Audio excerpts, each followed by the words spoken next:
And hello guys, once again, welcome back muli sa ating channel. Ito po yung host na si Chloe TV. Maligayang pagbabalik. And syempre guys, maraming salamat sa walang sawang pagsuporta dito sa atin at sa ating buong team Kalingap. So ngayon guys, meron na naman tayong panibagong reaction video. Pero bago tayo magsimula, gusto ko lang kamustahin yung mga EDSInians natin, yung mga solid EDSI supporters. Namimiss ko kayo guys. Medyo matagal-tagal na po tayong hindi nakagawa ng reaction video dito sa EDSI, no? So, naaalala ko dati nung bago pa lang po ako dito sa pagre-reaction sa Kalingap, yung Jomcar at EDSI talaga yung palagi kong nire-reactionan. Parang na-miss ko talaga balikan yung EDSI. At saka, ito guys, sa mga Kalingap love team, yung EDSI talaga yung nakita ko in person. Nung pumunta sila dito sa SMC side, nakita ko talaga sila personal, pero hindi lang ako nakapagpa-picture sa kanila kasi nahihiya ako. Pero nung mga time na yon, sobrang ganda na ni Beyonce at si Papa Eds naman ay pogi din. So hindi nga lang talaga ako nakapagpa-picture, pero nakapagpa-picture ako nila Kuya Bal dito nung pumunta sila sa seaside. Sobrang sayang po ng mga panahon na yon. So yun, share ko lang po. Parang na-recall lang po sa isip ko na medyo pambihira na po ako nakapag-reaction dito sa EDSI. So, yun na nga, kamusta yung mga EDSInians natin dyan. Alam kong isa rin po ang EDSI sa nakapagpalago ng ating subscribers, nakapagpataas ng ating views dati. So, I hope guys, huwag kayong magtatampo, and to be honest, na-miss ko talaga mag-reaction dito sa ating EDSI. So, kaya naman ngayon ay syempre, balikan natin yung EDSInians natin. So, yun na nga guys, no? Sobrang antagal na rin po ng ating EDSI, and just imagine, magto 2 years na rin po. I mean 2 years na si Beyonce dito sa Kalingap. Yung dating labandera, yung dating mahiyain, ay sobrang laki na ng pinagbago niya. And doon po sa last episode sa part 91, sobrang ganda po ni Beyonce doon sa photoshoot nila. So, syempre ngayon ay balik ulit tayo. Re-reaction na ulit natin ang ating EDSI. To be honest, no, na-miss ko talaga yung EDSI natin. So dito guys, may magandang balita po yung EDSI natin. At sabi po yan mismo ni Kalinga Prab na may out of the country, may international travel yung EDSI natin. Kaya excited po lahat ng mga EDSInians natin. So hindi pa po sinabi ni Kalinga Prab kung kailan ito, pero yun na nga, may mangyayaring travel ang ating EDSI. Mamaya na konti ay atin pong panoorin at pakinggan yung mga sinasabi pa ni Kalinga Prab dito sa kanyang live. At syempre guys, muli rin nating balikan ang iilang eksena doon sa part 91 kung saan yung photoshoot ng ating EDSI. Pero bago tayo magpatuloy doon, please don't forget to subscribe sa ating channel, paki-like and share ng ating video para mas i-recommend pa tayo ni YouTube. At higit sa lahat, palagi natin suportahan na nag-iisang ama ng Kalingap na si Kuya Bal Santos Matubang, Ate Edna Vlog in Kalinga Prab. Suportahan po natin ang ating Keyboys, Kalinga Partners, mga charity vloggers sa Pilipinas na tumutulong sa ating mga kababayang mahihirap. Huwag natin kalimutan. At syempre guys, ang aking makasamang Kalingap reactors, huwag natin kalimutan. Lahat po ng mga legit na Kalingap reactors, suportahan po natin sila. Nandito pa po kami sa Manila nila EDS. Next week po, uwi na rin po kami. May inasikaso lang, at saka syempre kami, ano yun? Self-love ni Papa Eds, skincare.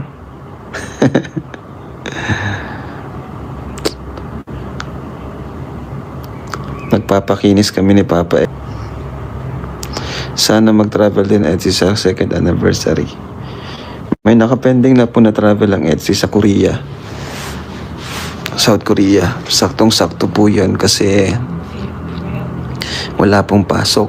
So sinakto po namin yun para di tayo mahirapan ipaalam si Beyonce. Nakabook na post ng Velvet Box.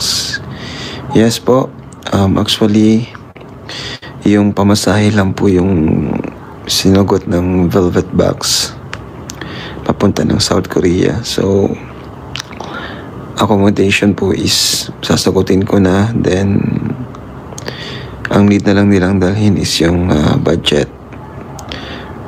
Yung baon nila, pocket money na lang po. Pero okay lang naman kahit magkano lang yung dalhin. Basta makakain lang naman tayo, okay na, di ba? Basta sama-sama, masaya tayo. Pero syempre, salamat pa rin sa Velvet Box at sinagot yung kanilang ticket, plane ticket.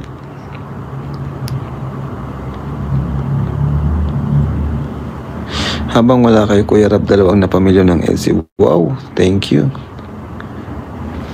Mukhang mahabol ang EDSI 46 na ang EDSI.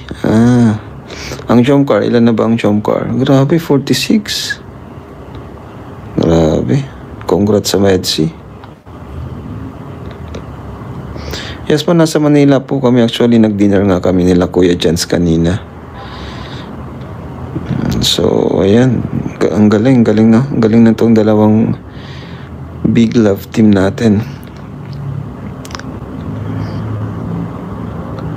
Magpinsan nga tara kayo na ilan. So, nasa ibang lugar po kasi kami, mga kalingap. Actually, ilang weeks na ako mga kalingap, di nakaka-vlog. Yung mga upload ko is mga late upload. Kung mapapansin nyo, 15 umalis kami from Daet to Manila. And until now, di pa po kami nakaka-uwi. So, yung mga upload ko is yung mga reserved na vlog natin. Pero salamat po at sinusuportahan pa rin po ninyo.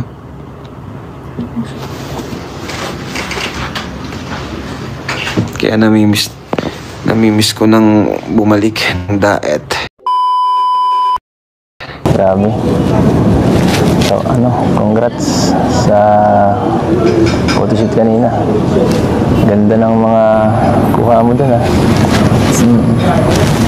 Yung mga sa beach.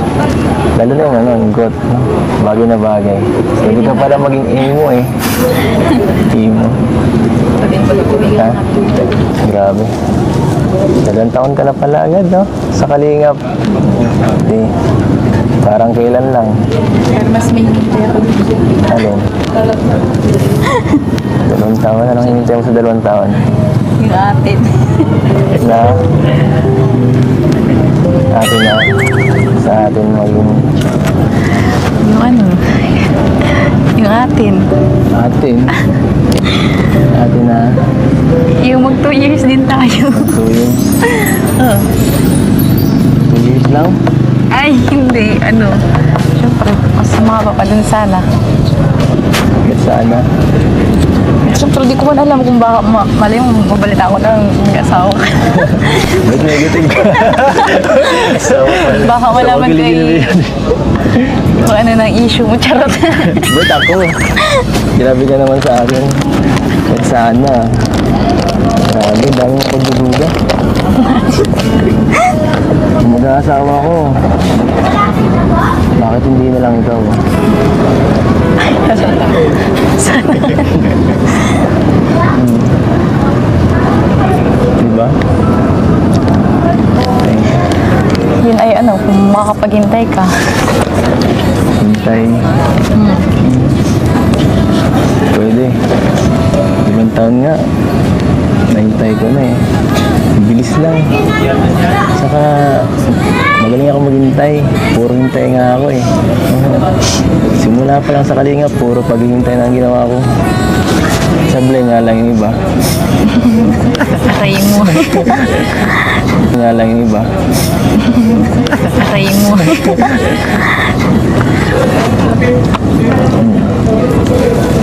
Sana kung maghintay ako, saan ako. Ba't ko pa baga sasabihin kung wala?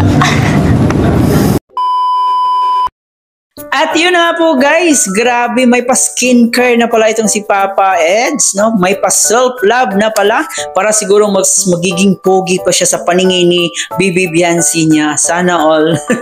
At yan din po guys, isang magandang balita rin po dahil may travel international yung Edsy natin. So hindi pa po sinabi ni Kalinga Prab kung kailan ito, pero yun na nga, sagot na po ng Velvet Box yung plane ticket ng ating Edsy. Ibig sabihin po ay tuloy na po ito. At yun na nga, sabi ni Kalinga Prab na ano daw to, parang kumbaga sa Bisaya pa, itunong nila nga walay klase para hindi sila mahihirapan magpaalam. Kaya yun, God bless po sa ating Edsinians at God bless po sa dalawa at sana matuloy po yung pagpunta nila sa South Korea kasi maraming mga Edsinians na sobrang excited para dito sa dalawa. At yun, grabe yung kiligan sa part 91, no? So habang tumatagal, mas lalong lumalalim na yung pagsasama nila. At yun na nga, hindi na rin nahihiya si Beyonce na sabihin ito kay Papa Eds na parang nagpapahiwatig na si Beyonce na malaki talaga yung tsansa ni Papa Eds dito sa kanya. Siguro hindi pa sa ngayon kasi nag-aaral pa siya, may gusto pa siyang patunayan sa kanyang sarili at para sa kanyang pamilya, pero alam natin na darating yung araw na yon na magiging masaya rin ang ating Edsy, na malaya rin silang gawin kung ano yung gusto nilang gawin. So we hope na mangyayari yung mga gusto natin para sa kanila. So I hope guys nag-enjoy kayo dito sa ating reaction video. Muli po maraming salamat especially sa ating mga solid Edsy supporters. Huwag kalimutan mag-like and share and pakisubscribe na rin po sa ating munting channel. Ito po inyong host na si Chloe TV. Thank you for watching.